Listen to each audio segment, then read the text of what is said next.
The Independent National Electoral Commission has commenced the online continuous voter registration ahead of the 2023 general elections. The nationwide registration on the Commission's portal began this Monday. The physical presence of online registrants will begin at the Commission's state and local government offices on July 19. Well, for more on this, we have with us in the studio, Nick Dazang, the Director of Voter Education and Publicity, Independent National Electoral Commission, that's INEC, and our political correspondent, Samna Sambo. Gentlemen, glad to have you join us in the studio. Let me start with you. I read a report that described the Chris Uba-led faction of the PDP as the INEC recognized faction, the elected Ugochukwu Uba. What's your position? We as at now, we don't have any preferred faction or candidate, and statutorily, it is INEC's responsibility as a regulator to do oversight on the political parties and the conduct of their primaries. And we normally send our staff with very comprehensive checklists to ensure that the conduct of these primaries are in concert and agree with the Constitution of the Federal Republic of Nigeria, the Electoral Act 2010 as amended, the Constitution and manifestos of these political parties. Our staff are doing this and they are filing their reports to us. And the Commission will study these reports, and if there are issues, the Commission will address them formally. Okay.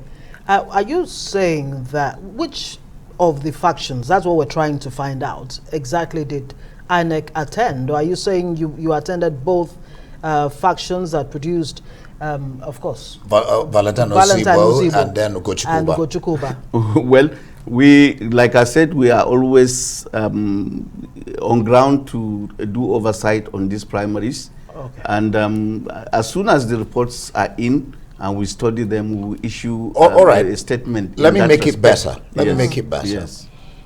We know, we're aware, we had Oyekomi of the Anambra State too concerning Apc'S, They attended, there were two, eventually he said there were no factions, but what we got was that there were two factions, and INEC recognized the recognized the one that elected Soludo. So that's what we're asking in this instance. Which did INEC attend? Well, let me say that with respect or regard to these primaries, whenever there are issues, we look at the issues on their merit and based on the reports filed by our staff, and we come out with a statement. And we will not come out with a statement as we speak. And the Commission is going to meet tomorrow, and the Commission is going to look at these issues, and it will take a decision.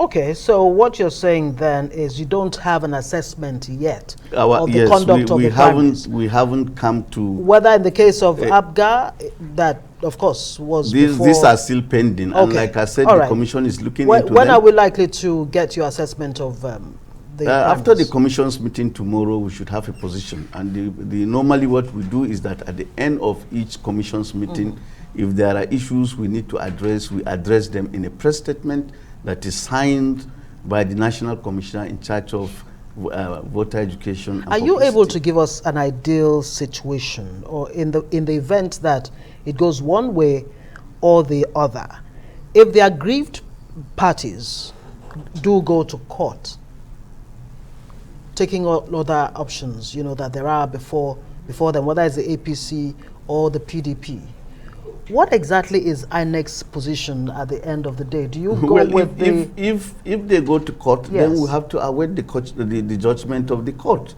And the commission is a law-abiding commission.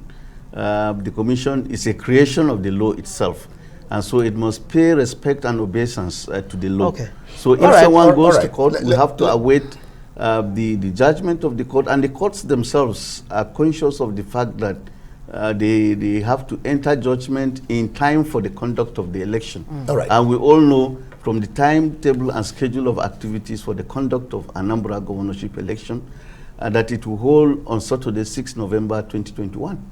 All right, we'll probably get back to this issue. I have one more question to ask you, but let's go to Zamfara State. I'm sure that you're aware that the governor tomorrow is intending to defect to the APC. What is INEC's stance, considering the fact that PDP is saying is that if the governor carries it out, there's a court decision otherwise? So what's INEC's stand on that?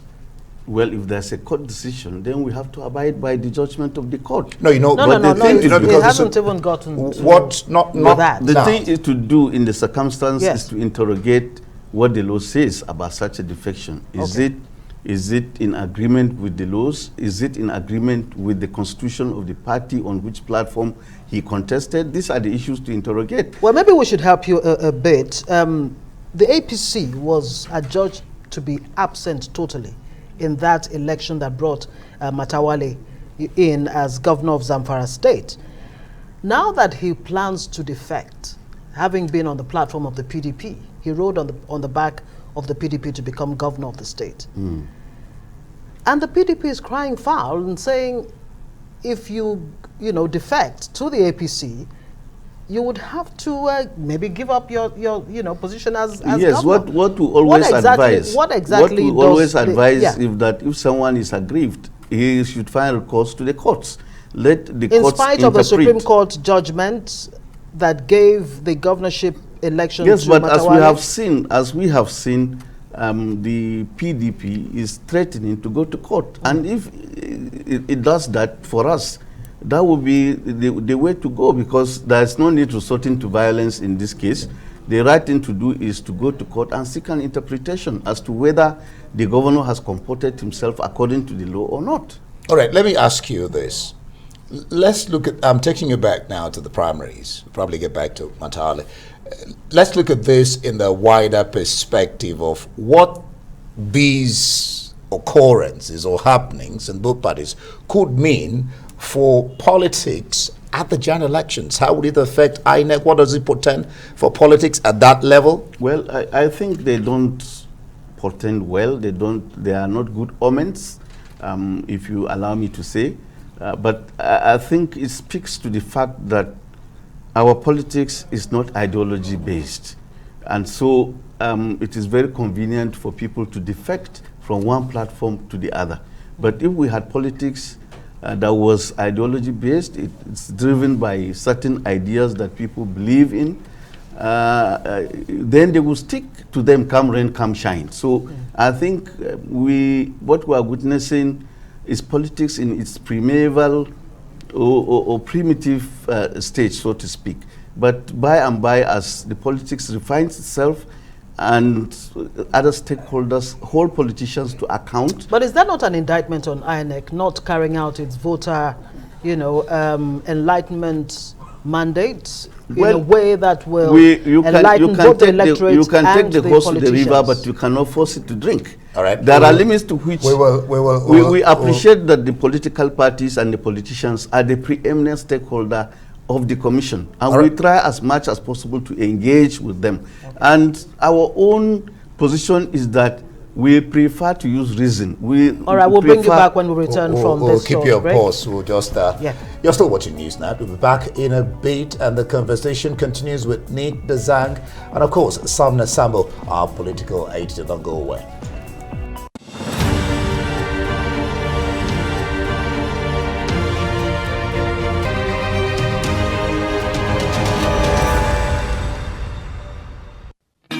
I just want flex, don't need stress in my life.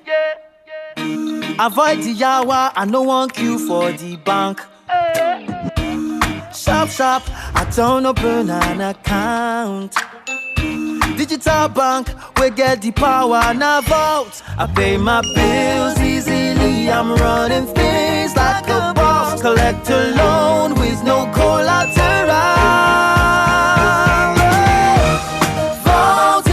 Vote is the way. Vote is the answer. From Primaries.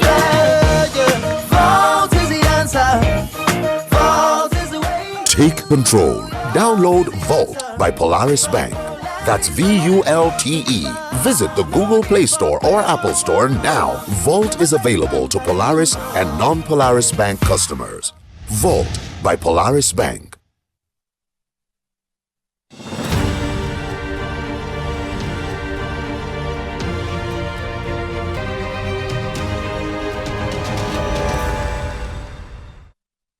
Welcome back. You're watching Newsnight. We're talking about, of course, the outcome of the primaries that held over the weekend in Anambra State. Nick Dazang is in our studios, Deputy Director of Public Affairs of INEC. And our political correspondent, Somna Sambo, is also there, and he's been listening to all that the INEC Director has been saying. Somna, we're trying to look at the primaries that held over the weekend in Anambra State. Of course, Apc'S had theirs. Earlier. PDP had their own primaries on Saturday, as well as the APC. What's your general assessment of it, against the backdrop of what the director here has said about that primaries? Thank you, Ngozi and Andy. It's a challenging moment for the Electoral Commission, considering that by now, just like he had mentioned earlier, we have thought that reason will prevail and our politicians will play by the rule book. But we are seeing factions emerging in party primaries, and with less than about 18 months to go to the general election, this calls to question the preparedness of the commission, and then the preparedness of politicians to actually play by the rule book. In all of this, what we can say now is that there's a likelihood that some of these court cases will actually, some of these issues will actually end up in the courts. If you look at PDP, for example, you have these two factions coming out to organize their primaries, and then there's an appeals committee that has been set up by the party, which is aimed at resolving these issues. So the first question to ask is, which of the faction is the National Working Committee of the PDP recognizing? Although we have heard that there's a likelihood that the Valentine Ozigbo winning may be the one that the party may actually stand with. Earlier on, we got those hints today when Senator Uche Ekunife, who's one of the contestants, stepping down for Valentine Ozigbo. And with that happening, there have also been accusations that the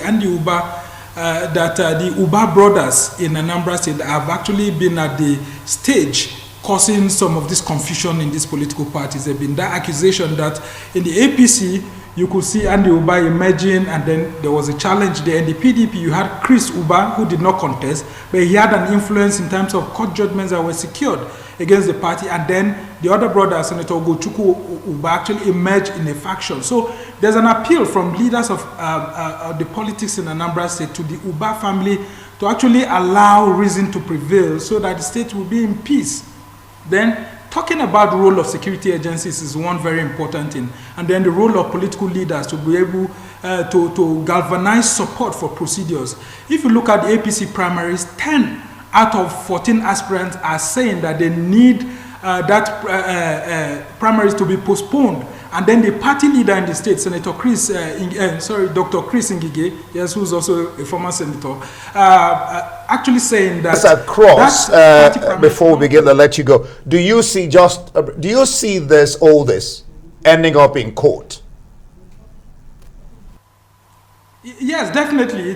There's a likelihood of it ending up in court. If you listen to what George Mogalu has said, one of the contestants in the APC, he has said that, look, this looks like a sham.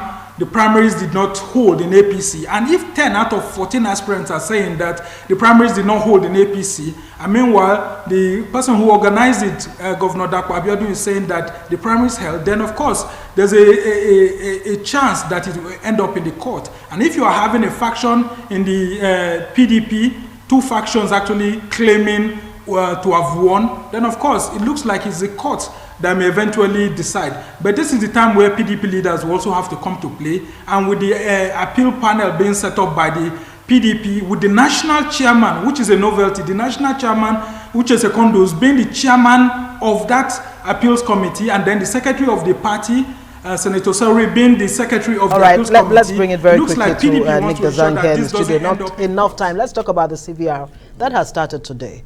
I hear you're expecting 20 million Nigerians to be added Yes, to the... our projection, Tell us our more about projection that. is that at the end of the CVR exercise, in August 2022, we should have registered not less than 20 million Nigerians. Now, this projection is predicated on the registration we carried out in 2017 to 2018, shortly before the 2019 general elections, where we registered more than 40 million registrants. And apart from that, during